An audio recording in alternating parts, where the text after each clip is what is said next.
So now we're live, and we'll just give them a second to come online. Shelly, Lorraine, what's up? Um, I'm still learning how to do this. I'm not a big like live video guy and whatnot, but apparently people want to hear from us, so I'm down with it.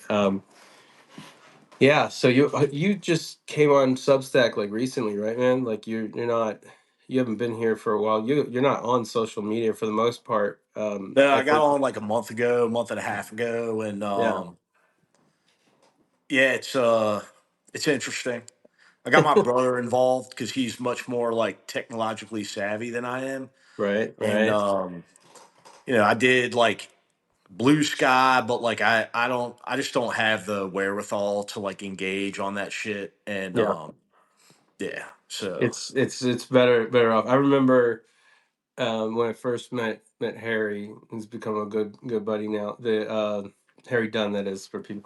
yeah, And there was I was asking him, I was like, man, because a lot of things we were doing at that point was defending y'all when you were testifying and things like that.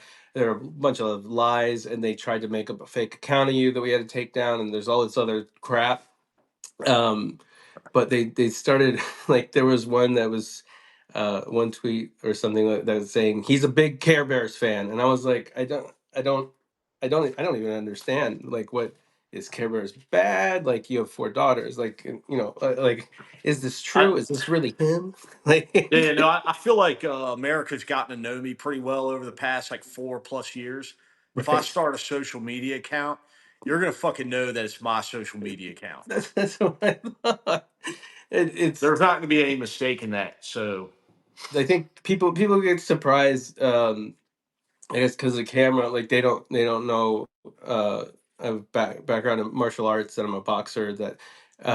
But and I'm not a violent confrontational. Just like you, you keep your cool under fire, and you kind of just stalwart. So it's funny if people approach, because I think they accept me to be, they expect me to be soft or something, like I'm not a tough guy, and then I'm like, all right, let's square up. Like, have you sparred before? Have you, like, what do you want to do? You want to do something for charity? You want to? And they just kind of walk away. I'm a little too positive about that. But your mom recently, she was protesting at the hands off thing, and I guess you had mentioned, like, no, don't mess with, nobody messes with Mama Fanone or something like that. no, I mean my mom's tough. I mean, listen, like I don't know if like how much people understand like what my family has had to endure ever since I testified before Congress. We get death threats, almost on a daily basis, and what's even worse than the threats is the harassment and then the actual confrontations. And just to give Right. you an example, my mom a couple months ago, she was out in her yard raking leaves. And this is a 76-year-old woman that lives by herself, and she saw this guy in a black pickup truck drive past, make a U-turn, come back. He pulls over, gets out of his truck, starts screaming at her that her son is a traitor to this country, and then he Mm. throws a bag of shit at her. It was terrifying to my mother.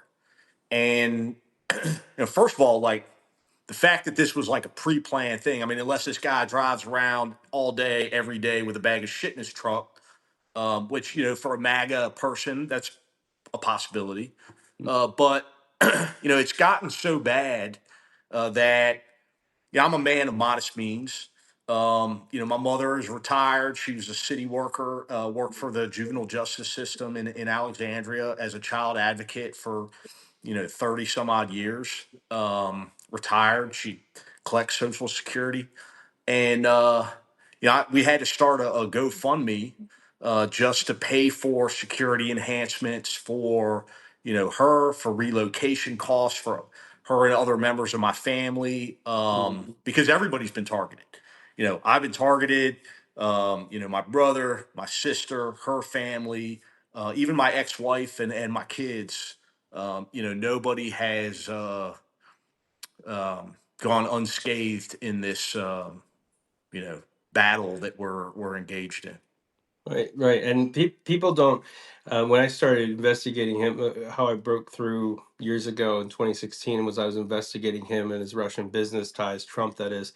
And so I got the welcome threats from those kind of people who act like they're mobsters, and then the real mobsters, and then Russian government people, and then people who were with Trump directly. And every time he would talk about, oh, this is a hoax, or this is whatever, and I'd be like, dude, I'm just talking about how you did business in Russia for 30 years. Like, there's no hoax about, like, you did it. Like, I don't understand the big deal. And then, of course, it came out that Russia was interfering, whatever. So the rest was history. But it really is. I don't think people understand um, how what he says. I mean, it carries weight with these people. It's not, and a lot of these folks are dangerous. You've worked. I mean, you've worked on the what I guess I could say the front lines of DC. I mean, I lived in DC over 16 years now, but like um you know in like Shaw and like the in up and coming neighborhoods, like real at DuPont is where I first moved to, off of P Street a long time ago. um but I think Bush was in office back then. But so I've had it easy. I've been in different neighborhoods, throughout the years. But I think you started the Capitol Police and then you moved to DC Metro, and at some point you were undercover. Did you run into sticky situations as a police officer back in the day? Yeah, no, I mean, like you said, I started my career in '01 with Capitol Police. I didn't even make it a year. I couldn't stand that job. Couldn't stand being around members of Congress. And quite frankly, at the end of the day, the job is about being willing to trade your life for theirs. And I didn't think anybody in that building was worth trading my life for. So I left. I went to the more traditional law enforcement agency in DC, which is the Metropolitan Police Department, Hmm. and I worked there for almost 2 decades. And the vast majority of the time I spent working in narcotics and units that pursued violent criminals. Right. And I did quite a bit of time working as an undercover officer, buying drugs, buying guns, things like that. So yeah, no, I mean, I experienced everything that an inner city law enforcement career could throw at you. Um, no doubt. I mean, it was, but it's not even that level of violence. Just doesn't prepare you for what we're experiencing in this country, and it's that, like, listen, I mean, criminals are going to be criminals. And a lot of the violence, that I experienced really was people trying to fight me to get away. Mhm. Not what I experienced on January 6th was, thousands of, violent Trump supporters fueled by his lies, who came to the Capitol to engage with law enforcement. Right. And so, that's a whole different animal. And then, in the aftermath, despite what I did that day, despite what people like Harry Dunn and the hundreds of other officers that, heeded the call and went to the Capitol on January 6th to defend it from that violent mob, we've been dehumanized by the Trump administration, vilified by the Trump administration. And then, he does have, like you said, this core group of followers, many of whom are predisposed to violence. Most of these people are anti government. I mean, they really are the dregs of society. There are racists, are misogynists, are homophobes. Um, and before Trump, really didn't have a place in civilized society, and certainly didn't have a seat uh, at the table when it came to engaging in our politics at a Right. national level, certainly. But now they do, and so I think that's what has invited the attacks on myself and my family and anyone else for that matter that speaks out against Donald Trump or in the Trump administration. Like you said, you participated in an investigation against him.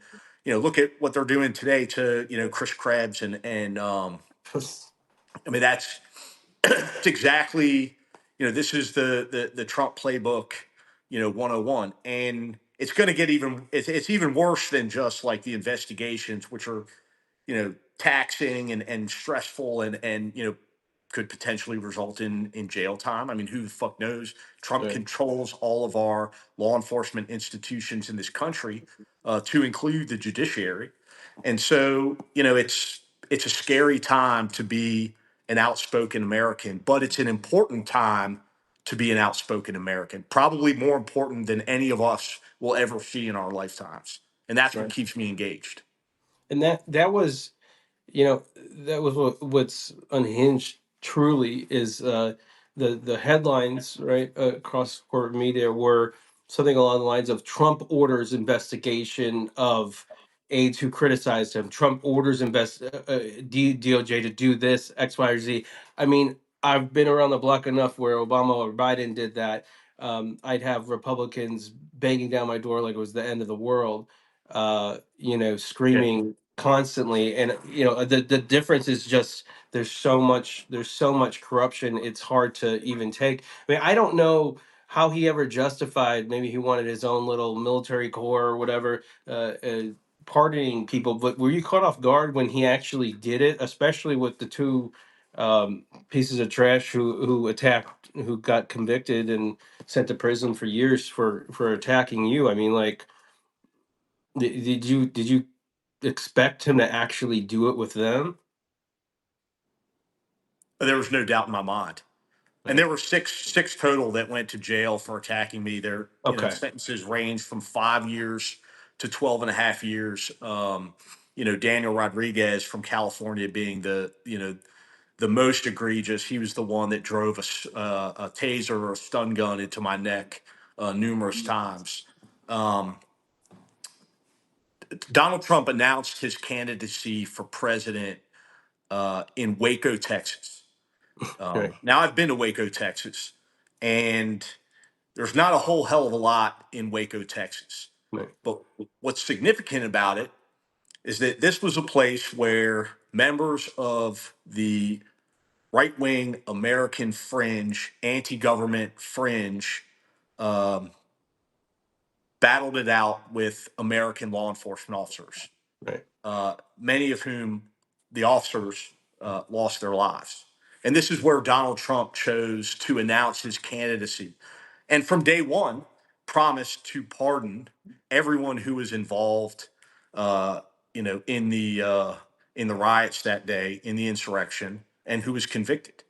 Right. Ever since day one, he's called them patriots and heroes, and talked about their mistreatment by the Biden administration.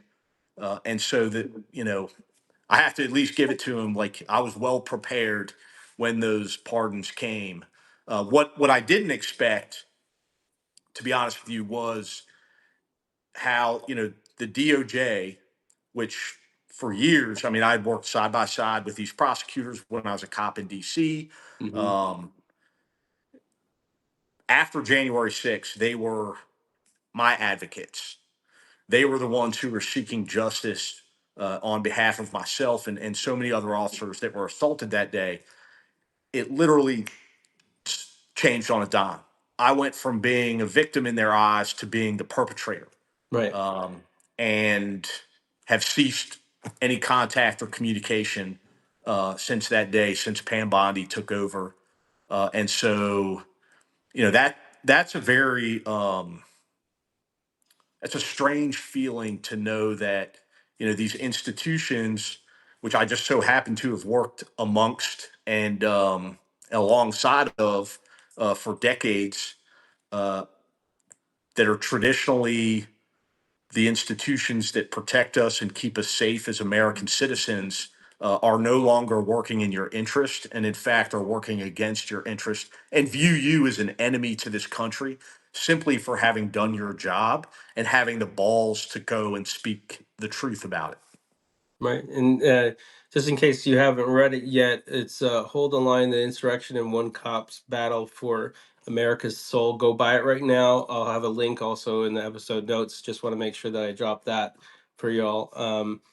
It's best-selling author Michael Fanone. I guess we can call him as well as American hero. Do you, I guess one of the final things I wanted to talk about. briefly was I saw the altercation. It obviously staged. He had been tracking you, or in his own way, like sneaking behind things, and then just waiting for you to come on out when you were speaking at that conference in Ontario.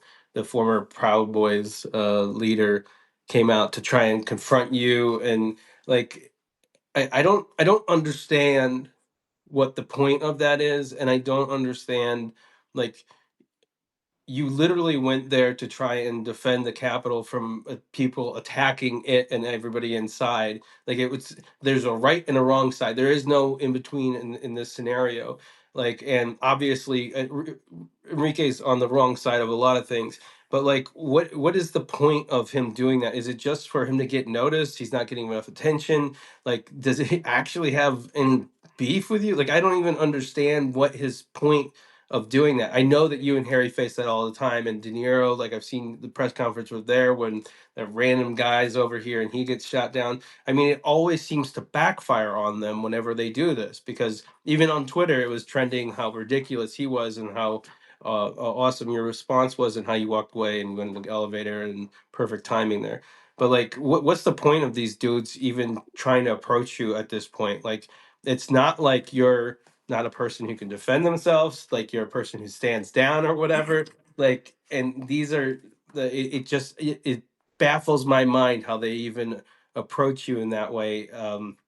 And you're just like solid, cool, and like I don't know. I Yeah. appreciate and respect that. Like, how the hell do you deal with this? Well, first, I mean, I was a cop for 20 years. It's not the first time somebody's called me a piece of shit. So that shit doesn't really bother me at all. Right, That being said, like the name Enrique Tario never crossed my lips prior to that day because I really don't give a shit about Enrique Tario. right, I just don't fucking care. right, Uh, my understanding after the fact is that at least he said in an interview that he thought that I had been at his sentencing hearing and that I had laughed when he was sentenced to 22 years for seditious conspiracy against the United States of America. That right, is untrue. I did not go to his sentencing hearing again because I don't give a fuck about Enrique Tario, and I'm certainly not going to take time out of my day to go watch his sentencing hearing. right, That being said, I was speaking at a summit, the Principles First Summit, and I was there with Harry Dunn, Edwina Gunnell, and Danny Hodges. right, And I got confronted by Enrique Tario and this other like kind of midgety guy that's bald. His name's Ivan Ranklin. He's another wackadoo. But anyways, like to kind of paint the picture here, like they show up and they're wearing their little Proud Boys costumes and shit, but they're all wearing body worn cameras. And they're flanked by this kind of Gen Z crew of like social media influencers who also have like cameras out and they're on what are those like the little selfie sticks and all this shit. right, And so it's kind of a circusy type atmosphere, but they're following us. And Enrique is like yelling things out, and so is Ivan Ranklin, and they're puffing out their chests and looking tough. And listen, my family was there, um, and I understand what's happening. This is all about Enrique Tario creating a viral moment off the backs of like real American patriots like myself and Harry Dunn and people who've gained notoriety fighting against MAGA and the fascism that Enrique Tario represents. right, That being said, the Proud Boys themselves, if you understand the business model behind the Proud Boys, what it really is about, it's about the leadership that's Enrique Tario and a few others. And what they do is they advocate for their members to go around the country, form chapters around the country, and then violently confront protesters. They gained a lot of notoriety during the Black Lives Matter movement in right, 2020. Confront these people and then put it on video and post it up on YouTube on their little Proud Boys channels and whatnot, and ultimately lead people to buy Proud Boys swag. That's what it's all about for Enrique Tario. He's a grifter. He's a con artist. All he wants to do is sell you crap. If you join the Proud Boys, of course you're going to want to wear your Proud Boys shirt and your little beanie and maybe get a baseball hat and some underwear and some shit for your baby. That's the name of the game. It's all about selling shit. And the crazy thing is, you got guys that are going around the country beating the shit out of people, catching charges, so that this ass clown can make a few bucks, Right. and wear his stupid shades and show up at different events. But at the end of the day, it's the viral moment, and then it's also baiting people into a violent confrontation, like myself. He would have loved nothing more than for me to have pushed him or Mhm. shoved Yep. Ivan. He catches the whole thing on video, and then what's he going to do? He's going to sue us. He's Right. going to sue me. Right. And my message all along to Enrique Tarrio and Ivan Ranklin has been this: where I'm from, the least masculine thing that you can do to solve a dispute is sue somebody. Where I'm from, you would be called a bitch for pursuing that as your means of ending a dispute. And so, again, I'm not going to buy into it. Nobody's falling for your dumb shit. You're going to have to find another way to sell a T-shirt. Right. And one quick question, we'll wrap up. But you ever thought about running for office? People keep asking me that question. Like, I think if I ran for office, um, I think that Congress would spend all of their time censuring me, and they wouldn't have any time to actually legislate in the country. So Um, Congress, it is. Got it. Exclusive here. what the fuck else am I going to run for? Yeah, well, I feel you. That be. I see it. I mean, I remember talking to Harry about it a while back, way before he ran. And he started his organization and whatnot. But I was like, man, you would.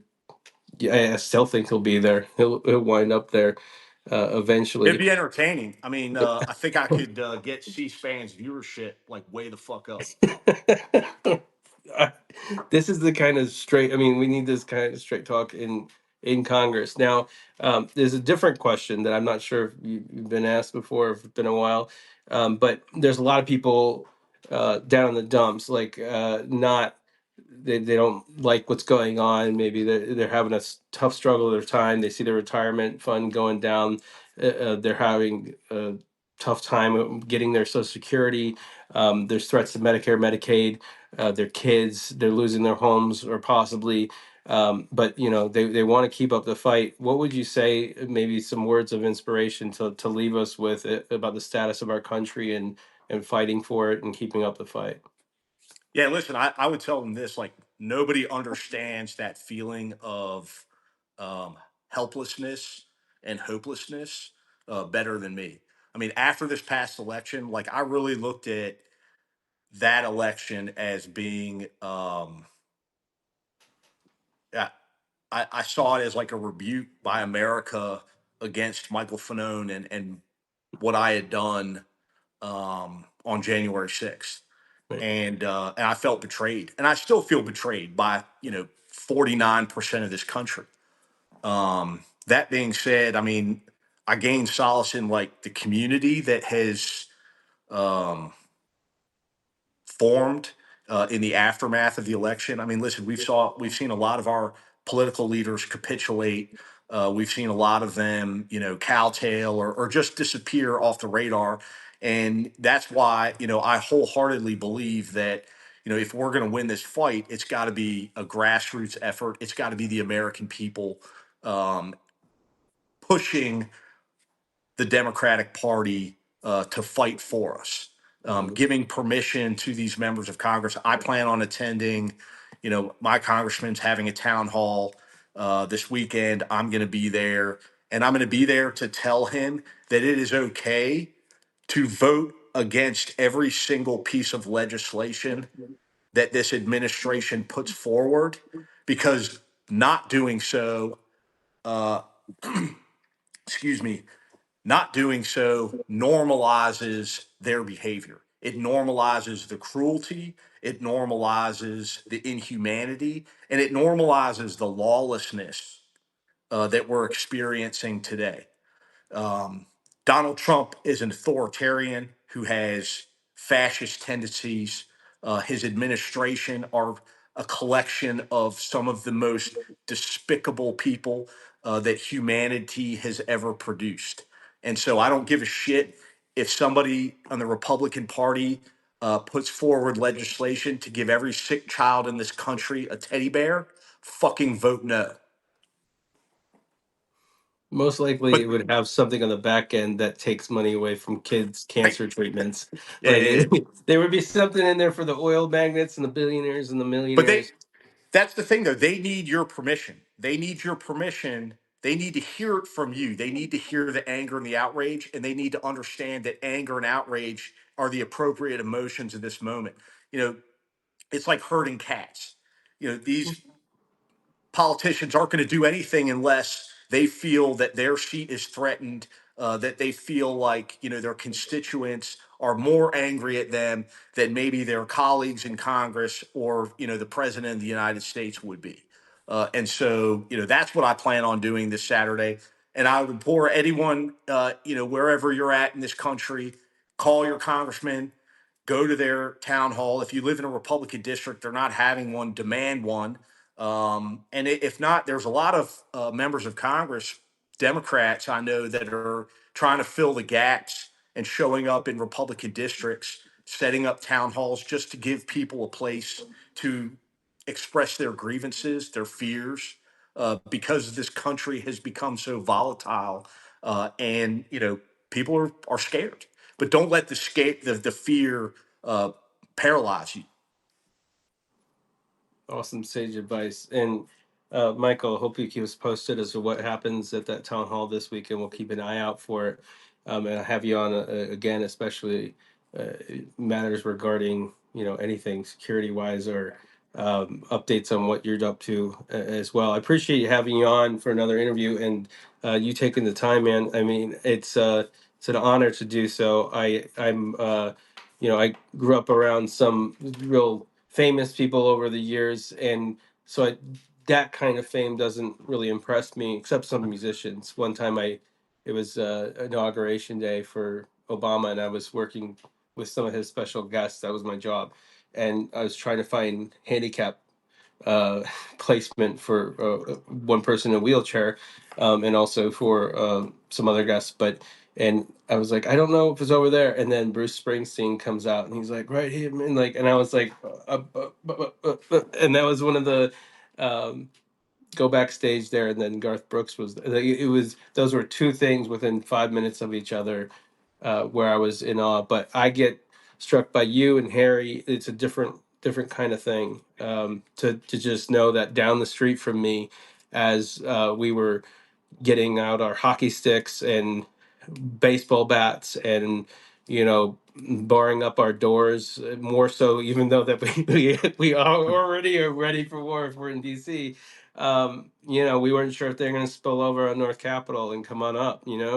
um, you were there defending not just who was in the Capitol, but outside of it and in the city.